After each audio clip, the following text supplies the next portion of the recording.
Hello folks, Aussie Mike James here.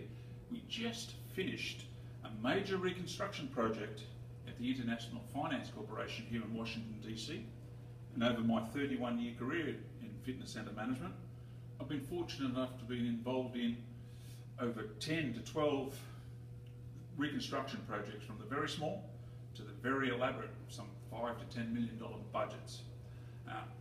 What I thought I'd do today is just communicate some of the things I think are essential for a fitness professional in ensuring that there's a really good reconstruction project, that you manage it from your end as much as you can, at least your input, to ensure that you have a great facility as the end result for your members. So, your number one thing is to have a good vision.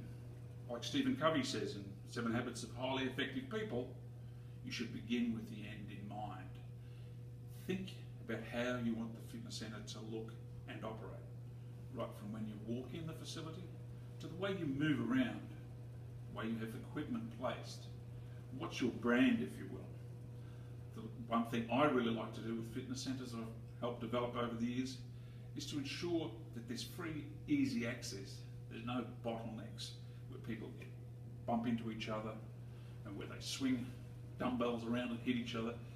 You want free, easy access that also, most importantly, complies with the American with Disabilities Act. It's very important. You've got to do that. So having a good, easy flow helps. Now, the more detailed your vision, the better, so that you know how your fitness centre is going to operate on a day-to-day basis. It's your blueprint, if you will. Now, the thing is, though, you've also got to be careful with that vision. You may have to modify it. That might be budget-driven. You might find that there's cost overruns, things you didn't plan for. You might also find that sometimes what you plan on a blueprint or a paper plan doesn't equal reality when you put the equipment down.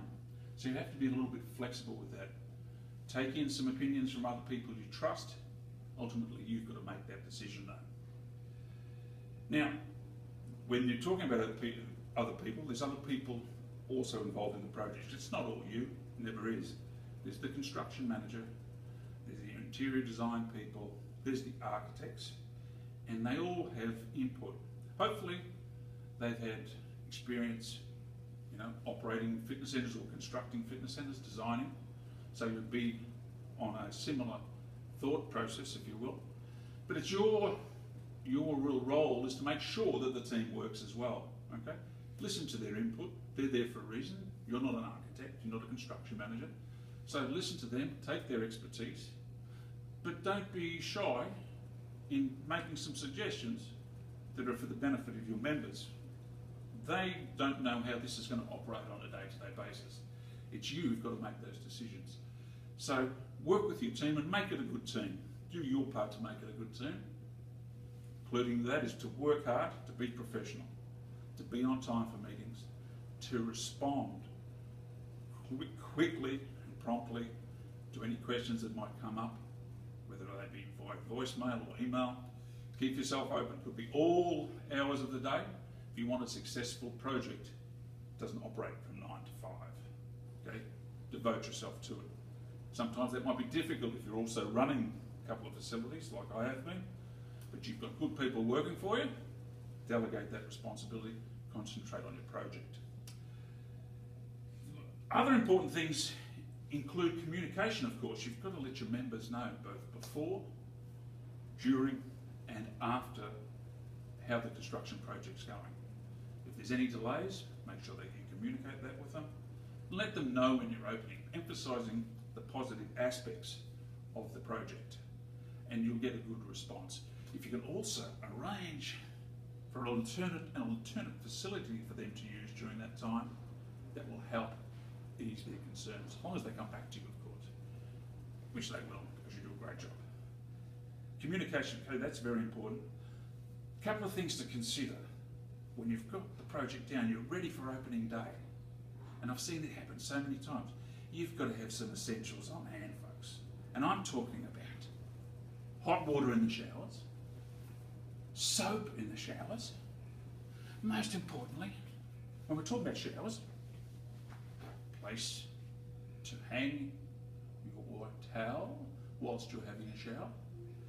And last but not least, toilet paper. You've got to have all of those things in place, because if you don't, you can have the best facility in the world. The member comes in, there's no water, there's no toilet paper, there's no soap. All of that means nothing to them. You've got to think of it from the experience of a member coming in to work out.